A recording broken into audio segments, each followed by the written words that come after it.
Okay, guys, let's go ahead and get started. There's a couple of questions that right before the break that I thought give us a really good opportunity to maybe make what I just talked about the last hour concrete for you, or in terms of how would we answer questions about should we or should we not pursue certain emerging technologies. So one of them was about, am I in favor of xenotransplants, which remember is the use of pig organs in humans, right? And so how would you answer that question in light of some of the things we talked about, right? Kelson? Well, I don't have an answer. I just want to make their answer. Yeah, if you want to. So we're talking about how would you make a decision as a Christian as to whether or not we should pursue xenotransplants? Yes. I feel like if someone's going to die because they can't get a transplant, it's better to try than not try. Yeah. I don't know what the risks are.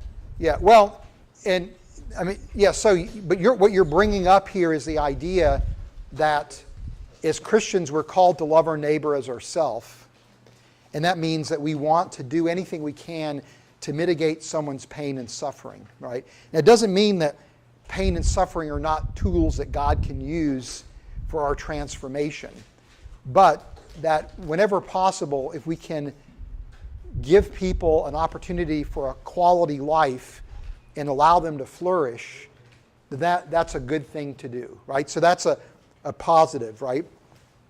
One thing we might want to be concerned about would be animal suffering, right? Now, animal suffering isn't on the same level as human suffering, but if we are to be stewards of the planet and caretakers of the planet, we don't want to abuse animals. And so one of the concerns is that, well, if you use pigs as a source of organs, you basically are going to have them in a type of factory farming situation, right, where they're going to be bred specifically to be used as a source of organs, that they're going to be kept in these non-natural conditions, which for some people seems to be cruel, right? And you could take it to an extreme if you were secular, saying, well, why should humans get preference over animals? But as Christians, we would say, no, humans do have preference over animals, but that's a concern. Another concern would be wisdom, right? Do we have the knowledge to do this well? Because one of the concerns is that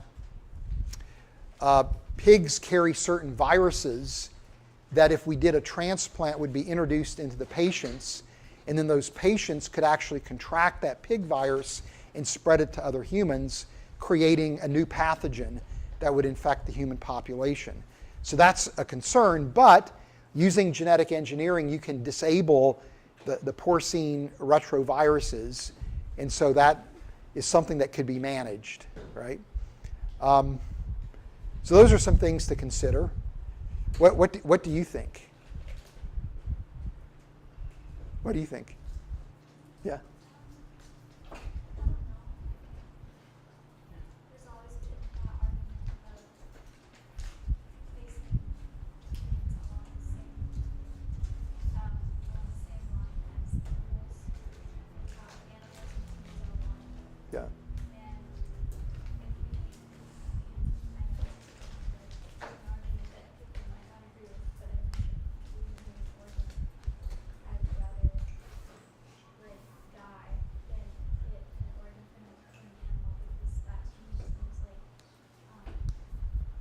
oh, well, it's just like if you were to get an organ from another human, Yeah. but it's just an animal, because we're all the same, we're all connected. Yeah. So that's an interesting point that you're raising, and from a Christian perspective, I would submit to you that when we look at Genesis 1, that we are given dominion over the creation. Genesis 2, when Adam names the animals, that means that he has authority over them, right? Psalm 8 is emphasizing the fact that we have dominion over the animals, that we have rulership over them. So the animals are a gift that God has given to us, as part of his providential care. So, and they don't bear God's image. Only we bear God's image. So the animals are, we definitely want to treat animals with respect. We don't want to abuse animals. I think that violates what God intended. And even if you look at the Levitical law, there's punishment if you're mean and cruel to an animal, right?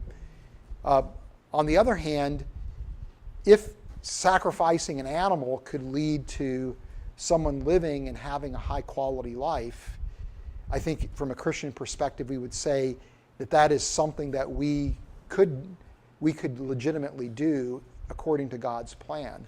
Now, I think if your personal conviction is, look, I don't want to see an animal sacrificed for my sake, that's a legitimate conviction that you could have, right? But I think from a Christian perspective, to me, xenotransplantation seems like something that as long as we can manage it, it's a good thing, right? It's a good thing.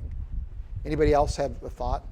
Lena? I agree with what you were saying about how, like, there should be guidelines about how the animals are treated that are being used for organ transplants. But my dad had an aortic aneurysm. He has a mechanical heart valve, and I know that if he didn't have that, he wouldn't be alive. And so I think that it's really important to have these options. Yeah. So that's a good point. Now, Allison raised the question, well, why on earth would somebody want to clone or resurrect a dinosaur, or create a chickenosaurus? Oh, Silas, did you have a I point? just had one quick question. Throughout all of the Bible, God used kind of sickness as a punishment. Like I think for back when they were trying to leave Egypt, the boils were one of the plagues. So if we made it so it was impossible for us to get sick or hurt, wouldn't that what would happen then? Yeah. Well, I'm I'm curious about that. I don't really understand. I don't think sickness is always meant to be a punishment from God, but God can use it in some circumstances, right? I agree that most times the sickness is just a result of the fall, not a result. Yeah. Or I would say sickness is oftentimes, we can get into that. I don't think it's the result of the fall, but I think it's the result of something else. But it's okay. We can say that conversation. But I mean, if you think about it, medicine is something that makes sense within a Christian worldview, right? We want to mitigate pain and suffering. We want people to flourish.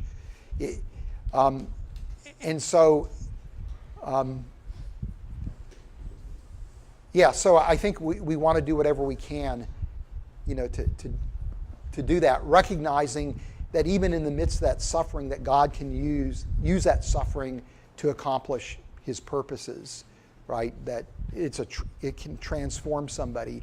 So we should have a good, rich theology of suffering, but our responsibility, I think, in general, is as part of loving our neighbors. If we can do something to help, we should, right?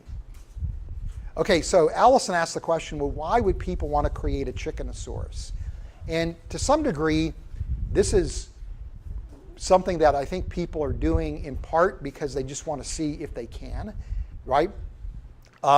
Some people argue that the reason for doing this is that it helps to generate basic knowledge that we can use for other purposes, or that it's going to lead to developing techniques that we could use for other purposes, for biomedicine and things like that.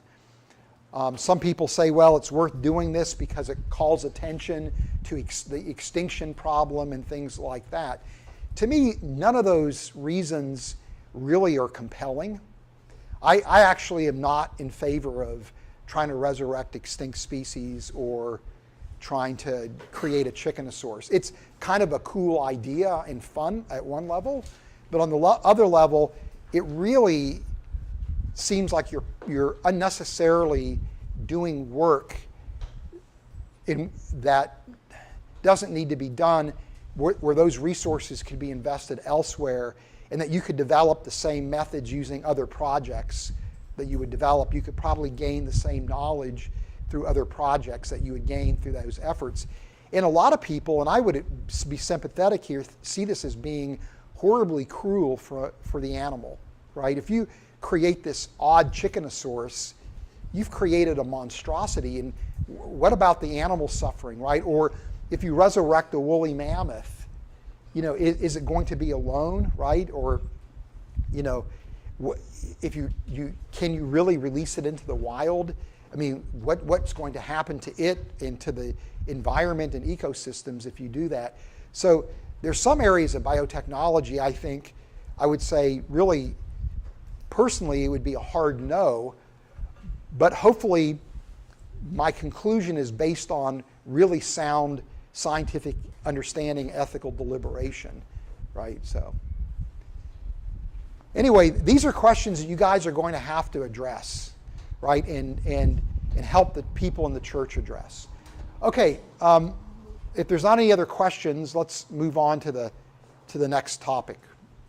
And this is going to be another topic where we look at science and society and, in a sense, cultural apologetics.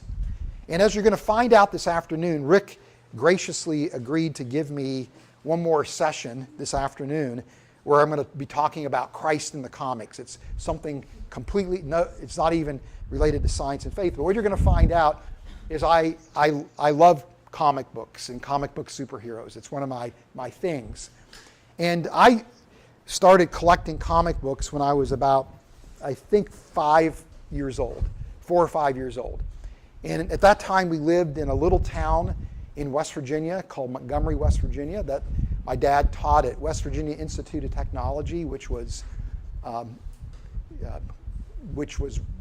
found in Montgomery, West Virginia. And in those days, you didn't go to a comic book store to get comic books. You actually got them at the drugstore or at newsstands. So in our town, the drugstore had a newsstand. So I can remember going into the drugstore with my parents and always begging them for money to buy comic books, right? And I didn't realize it at the time, but this would have been in 1967, 68. And this was actually at the time where Marvel Comics were introducing some of the iconic characters for the first time. The Fantastic Four, Spider-Man, the Hulk, Iron Man, they were all being introduced at this time. And I actually, as a kid, had copies of these comic books that today would have been worth tens of thousands of dollars if they were in good shape. But I didn't realize what I had at that time, and no one probably could have. So anyway, as I said, we lived in a little college town in the central part of West Virginia. And my dad was a professor at West Virginia Institute of Technology. He was the chairman of the physics department. And this is an iconic image of West Virginia Institute of Technology where you have the street level, and then there's a flight of stairs that goes all the way up to the entrance of the administration building. And on the left was the Bears Den, which is the student union. And then you can just see it on the right. That was where the science building was, and that's where my dad's office was. And so as a little kid, we lived right next to the college, and I would come on the college campus and play. And there was a beautiful lawn here that I would play in all the time. And I was told never to go into the student union, which meant I was in the student union all the time, every chance I could get. And and people knew who I was because they knew my dad and they knew I was his son. And so the college students would try to get brownie points with my dad, and they would always do nice things for me, and I took advantage of that. I would get in trouble and people would march me to my dad's office. But anyway, one of the things that I would do is collect pop bottles that the college kids would leave behind. And I could take them down to a little market called Fannon's Market, which was just a block or so from our house, and cash them in for a nickel a piece. And if I got 2 pop bottles, it meant I could buy a candy bar. Candy bars were 10 cents a piece. So I would scour the campus for pop bottles all the time just to get candy bars and other things. So one day I go into Fannon's Market, and he had a stack of comic books that he was selling for a penny a piece, right? But you had to buy 10 of them. The one caveat is that none of the comic books had covers on them. Now, I was a little kid, I didn't care. And I discovered later that what Mr. Fannin was doing was illegal, because in those days when a magazine or a comic book didn't sell at a newsstand, what they would do is they would tear the cover off the magazine or the comic and send it back to the distributor as proof that it didn't sell, and they were to destroy what was left, right? And so somehow Mr. Fannin got a hold of these comics that should have been destroyed, and he was selling them on the side as a side hustle. But I didn't care, because I had this great comic book collection that didn't have any covers on them. And this is where I really began to develop a love for the different superheroes that were in comic books. And one of the superheroes that I really loved as a kid was Iron Man. And as I got older, I stopped collecting comics and, went on my merry way. And then in 2008, when Marvel released the Iron Man movie, right, this is the first movie in the Marvel Cinematic Universe, I became curious about how are they going to translate Iron Man from the comics onto the big screen. And they did an incredible job. But that reignited my interest in comic books. And so since that point, I've been collecting comic books again. But I always liked Iron Man as a superhero. And Iron Man is an interesting comic book superhero. He was created by Stan Lee and Larry Lieber. And they had this idea of creating this superhero that would be a modern day knight, right? And so the armor that Tony Stark wears is kind of like a knight's armor. But this was in the height of the Vietnam War, where the Vietnam War was actually not very popular in the US. And they thought it would be fun to create a character that was a superhero, but whose alter ego was someone that the readers would actually despise. So Tony Stark was modeled after Howard Hughes as this playboy baron of industry, but he was also someone who ran a company that was part of the military-industrial complex that the readers would find repugnant. So it was an interesting juxtaposition of a hero and an alter ego that was repulsive.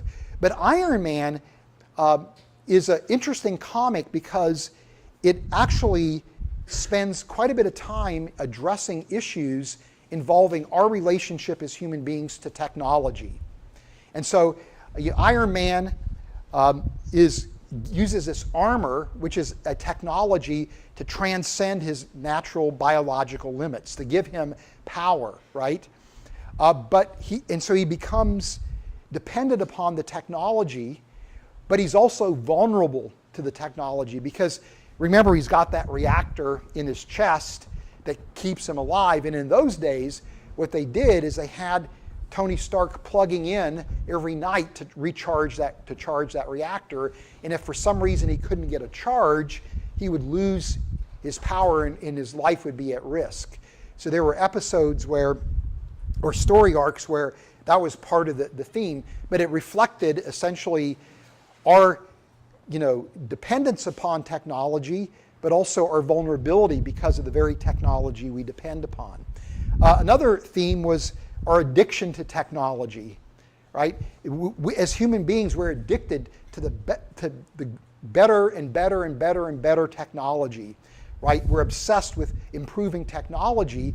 And there's a story arc called Demon in the Bottle where Tony Stark is revealed to be an alcoholic. And the idea here is that addiction that he had to alcohol was a metaphor for the addiction that we have to technology. And then there's also the big question about what does technology do to our identity as human beings, right? And with Tony Stark, it's not clear where the Iron Man ends and Tony Stark begins. They begin to become essentially synonymous. His identity becomes wrapped up in the technology. And so this is what a philosopher named George Dunn says about Iron Man. The enduring appeal of Iron Man owes a great deal to how Tony Stark personifies the spectacular promise of technology to turn our dreams into reality, a promise that has stoked a fire in the bellies of countless men and women in the modern era, not just pre-adolescent boys with airborne imaginations, Tony epitomizes the dream of technology enhancing human powers far beyond the limits of our natural endowments, right? So that is part of the appeal of Iron Man as a superhero, is he really is an embodiment of what our relationship with is to technology. But if you think about it, as human beings, we are, again, reliant on technology. In fact, there are more and more people, as we live in an increasingly secular world, who think that the way to solve the world's problems is through what science can achieve and the technology that we can develop. In fact, there are people who actually see our hope and our destiny intertwined in the technology that we create. This is called techno-faith. This is called techno-faith. The idea that science and technology can ultimately save us as human beings. It's the source of our quote-unquote salvation as human beings.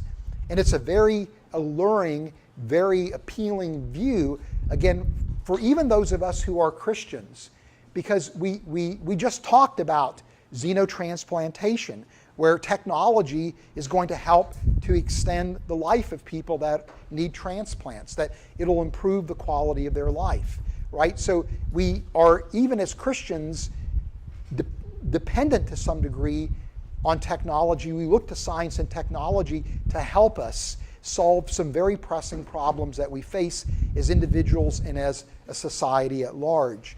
But the most extreme expression of techno-faith is something called transhumanism. Have any of you heard of transhumanism? Well, in my view, transhumanism is probably going to be the most important idea that will shape the world that we live in the next 2 or 3 decades.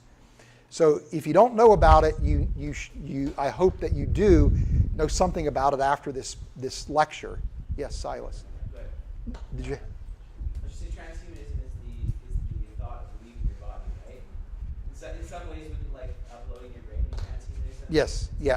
Yeah. So you're in the arena.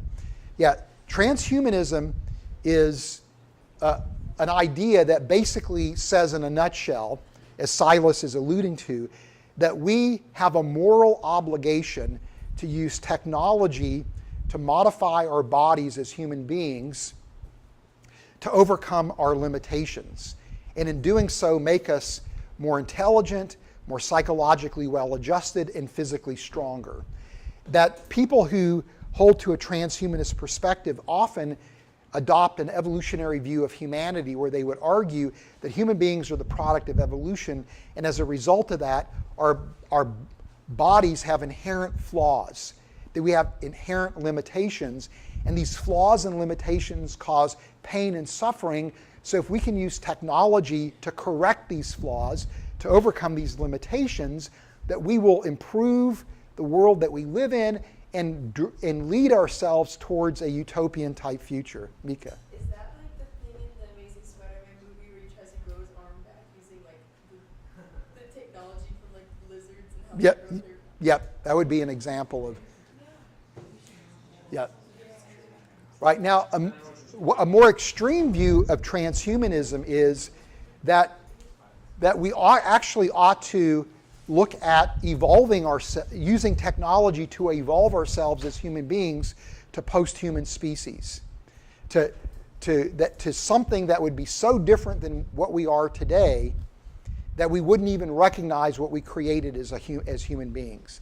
And the argument is, look, we evolved in a primitive world, and we now live in a world of technology, and our bodies don't fit the world that we're creating. So let's evolve ourselves to be to the point where we fit into that new world of advanced technology that we are ushering in. This is how James Hughes, a leading transhumanist thinker, describes transhumanism.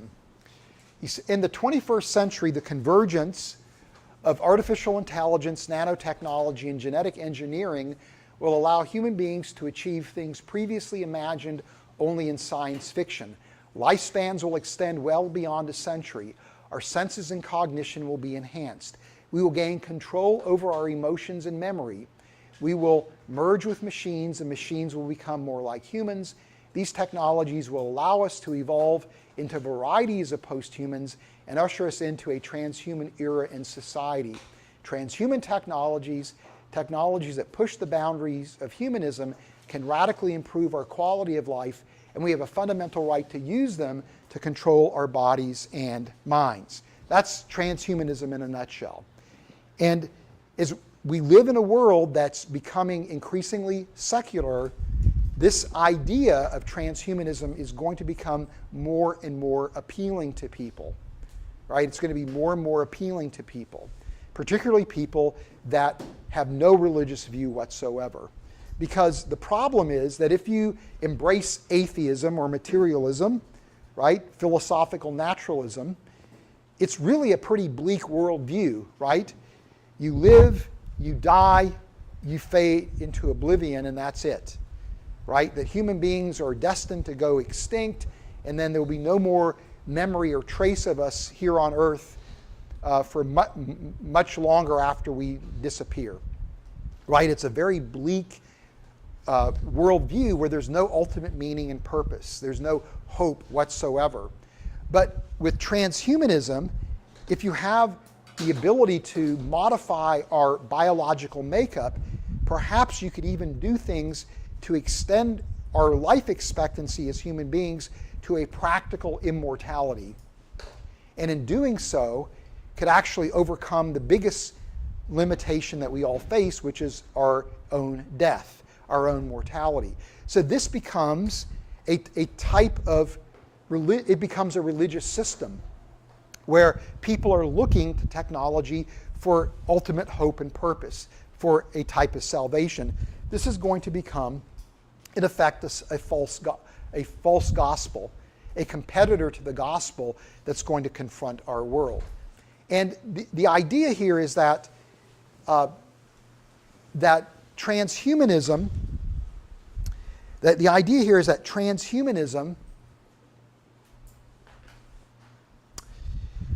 was long thought to be this fringe idea that nobody really took very seriously, right? This idea actually goes all the way back to the early 1900s, where people speculated on using technology to shape society and to give us a type of eternal life.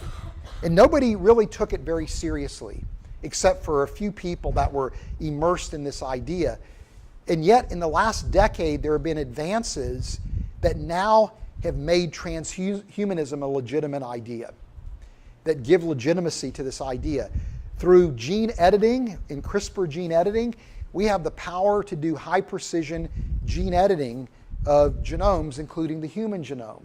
And there are many medical doctors who believe this is going to revolutionize how we treat genetic disorders, that we can use gene editing to treat, maybe even cure people of genetic disorders. In fact, there was a clinical study that was just reported where about 40 participants, and 75% of them were cured of sickle cell anemia through gene editing. So this is something that is really very exciting. On the other hand, if you can do that, you can actually use gene editing to augment human capabilities beyond our natural limits, right? That you can create not only designer babies, but that you can actually augment human beings. And so there are people that are now advocating the use of CRISPR technology in this way.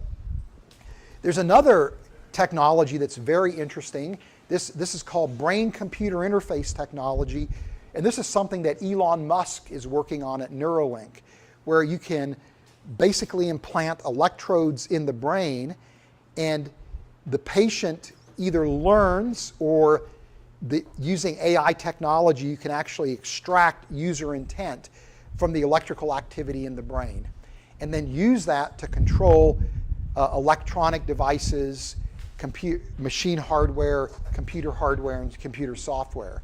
And so this is actually allowing people to be able to communicate who are locked in. This is allowing amputees to learn to control robotic prosthetic limbs You can use it to control exoskeletons that would give quadriplegic and paraplegic patients the capacity for movement, for motion. And then there's anti-aging technologies where we now know that how to arrest and even begin to reverse the aging process. So all of this, put it together, suggests that we have the capability of modifying human beings. Because again, if you are able to control computer devices with your thoughts, if you're able to control machine hardware, the idea of now creating some kind of cyborg, a human-machine cyborg, is actually possible. And there's crazy things you can do because of the internet and because of Bluetooth technology. I can use my thoughts and actually control machines in another part of the world remotely, right? Or people can actually, the thought is tether brains together, where now the brains are working collaboratively. And there's some animal studies that seem to suggest that. So I'm going to skip these slides just for the sake of time. This is just pointing out some of the things we can do with...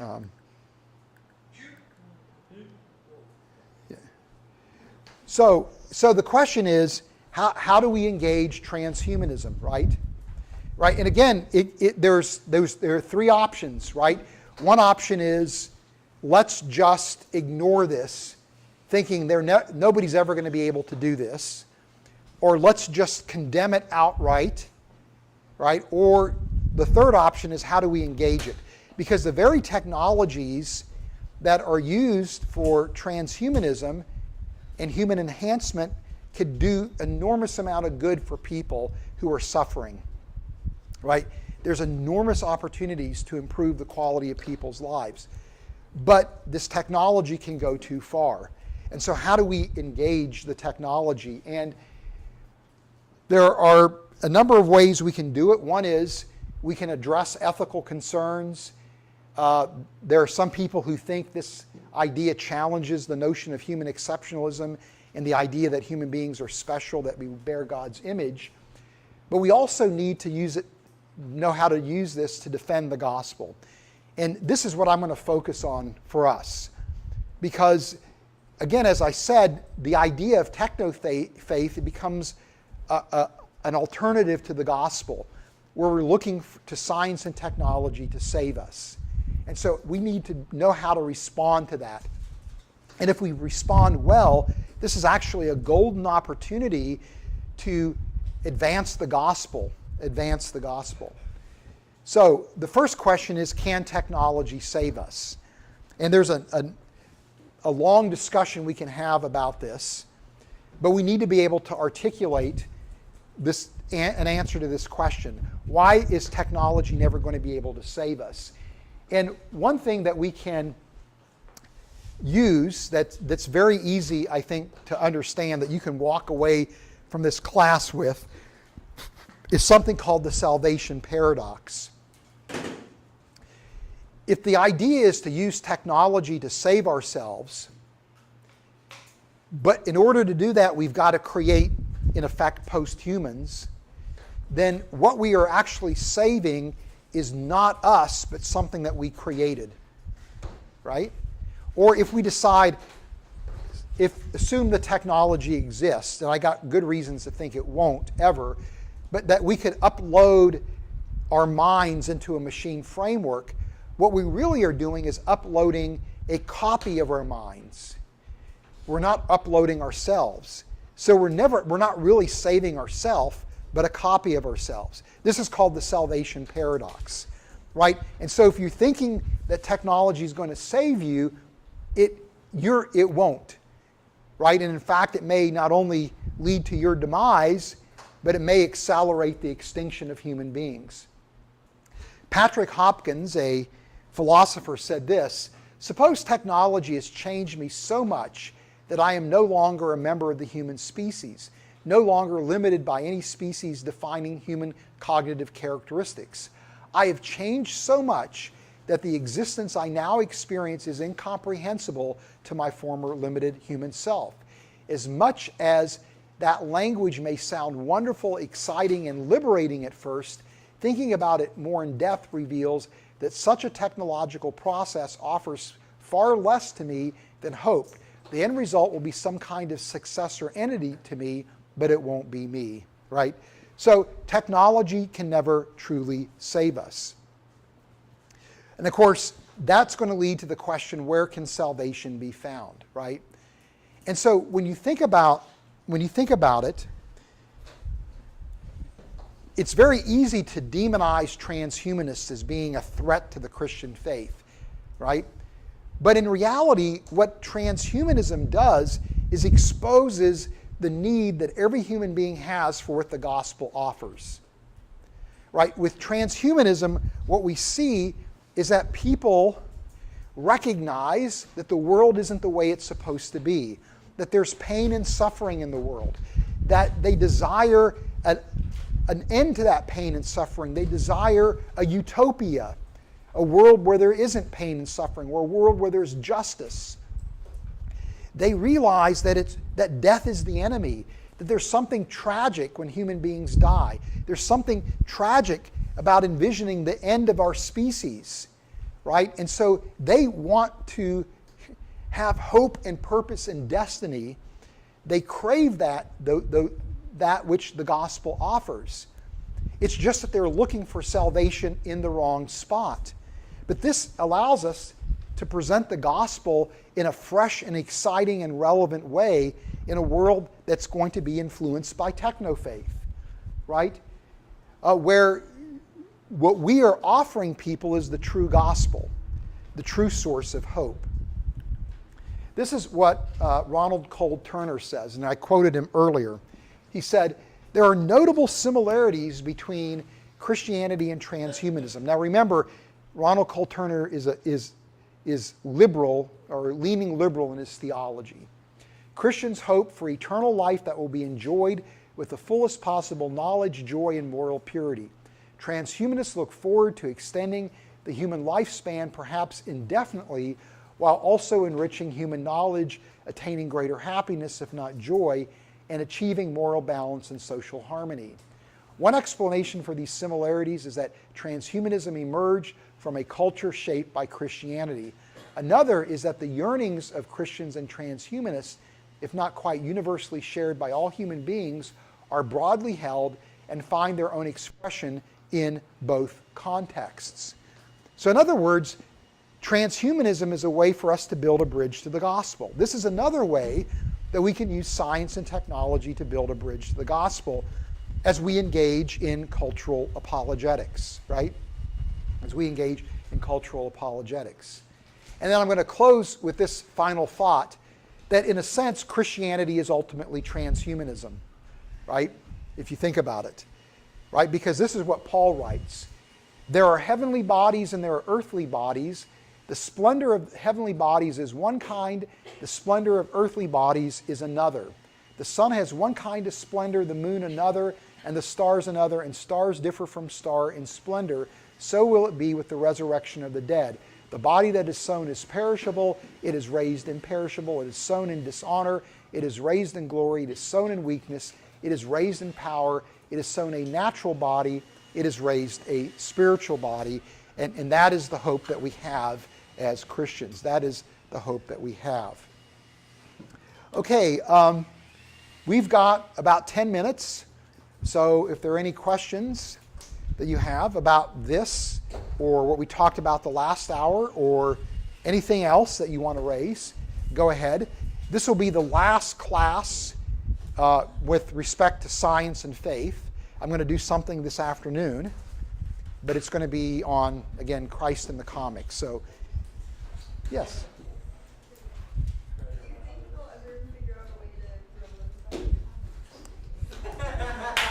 Don't laugh, guys. This is a serious question. I don't. I don't. But this is where things become very interesting, because there's some incredible progress being made in building robotic prosthetic limbs. And with the brain-computer interfaces, the people can learn to control those limbs with their thoughts, and they even develop a sense of ownership. And so it very well may be in the near future that it's not uncommon for perhaps. Yeah, perhaps. I mean, well, Neuralink is already working on a device. This is Elon Musk's company working on a device that could be used for people that are blind that would actually give them some type of vision, right? So something similar to, if you remember Star Wars: The Next Generation, Geordi's glasses. That actually may be something that happens, relatively soon. So, in fact, one of the it's unusual, it's weird stuff, but there's actually debate going on among ethicists as to whether or not it would be ethical for people to actually intentionally have amputations so that they can actually get robotic limbs, right? Because the potential for the enhanced power and strength with robotic limbs is such an allure that people are actually contemplating that very thing, where they see it as giving them an advantage, maybe in athletics, or if you're doing some kind of job, let's say in construction or something like that, or if you're in the military, that this may actually give you an advantage. So we're right there on the cusp of this being not science fiction, but actually being reality. So, on one hand, this could revolutionize how we treat, amputees, and then on the other hand, it's something that could really very much be abused. Allison. You said earlier that you've got good reason to believe that transhumanism is not going to happen, like in the very future, or we're Right. uploading our brains into the cloud or whatnot. Is there an easy way to sum that up on why you think that's not going to happen? And then I have a follow-up. Yeah, because as a Christian, I have the view that the brain and the mind are not the same, that our mind is immaterial and our brain is physical. So people that think we can do the upload basically are seeing the brain like a computer system. And so what they would do is they would create something with comparable complexity, and then the idea would be we can extract memories and knowledge and things like that by having that understanding of how the brain operates. So that's why I don't think you're ever going to be able to do that. And do you think you can be a Christian and think that can happen? Yeah, I mean, you could be a Christian. I mean, there are some people that see the idea of transhumanism as being connected to end times prophecy. So, yeah.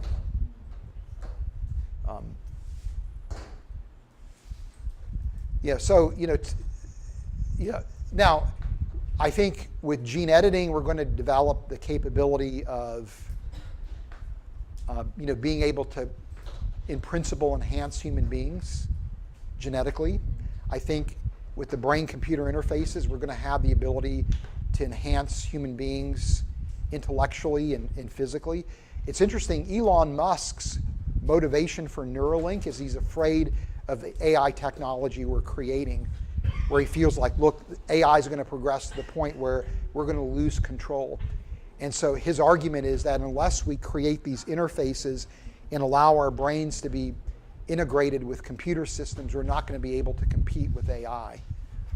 So it's quite possible you could see augmented cognition being granted to people, with brain-computer interface technology.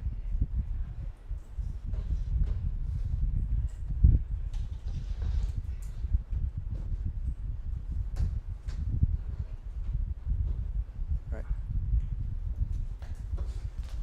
Allison. Do you have anything else to say about what you said earlier? Tethering brains together? Yeah. Okay. So there's an experiment done with rats where they have brain-computer interfaces that are implanted, And the rats are in these cages where they can see each other. And one rat has been trained to push a lever and receive a morsel of food, right? The other rat isn't. But both rats have that apparatus in their cage.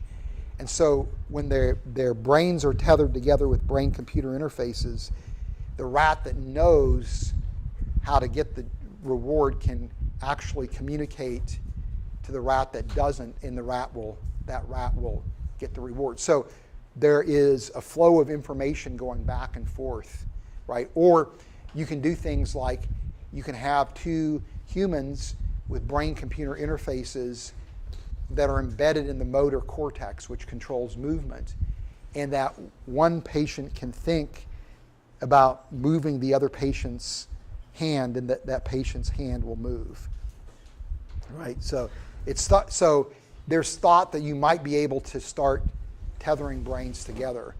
So there's all kinds of really, there's all kinds of really weird things that are coming out of that to me are frightening, but there are going to be people that will find it alluring. Have people started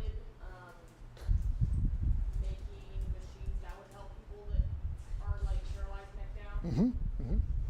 Yeah, I mean, so you mean one of the big breakthroughs is for people that are locked in because of a brain injury or a stroke and they can't communicate. There's software that's being developed that will work, drives brain-computer interfaces that allows those patients to think about writing letters, and it actually will create texts, and that they can actually create, they can quote text as fast as you and I could text using, typing things out. Faster, 'cause they don't have to type it out. They can think about it. Yeah, and they do it with an error rate that is near 90%. And then when you use error, like the spell correct and things like that, it actually, you're very in the high 90s in terms of the error rate, or in terms of accuracy, not error rate. So so stuff like that is rapidly being developed. Yeah, so it's right there on the cusp.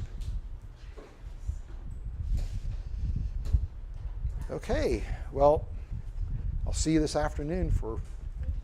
Thank you. You're welcome.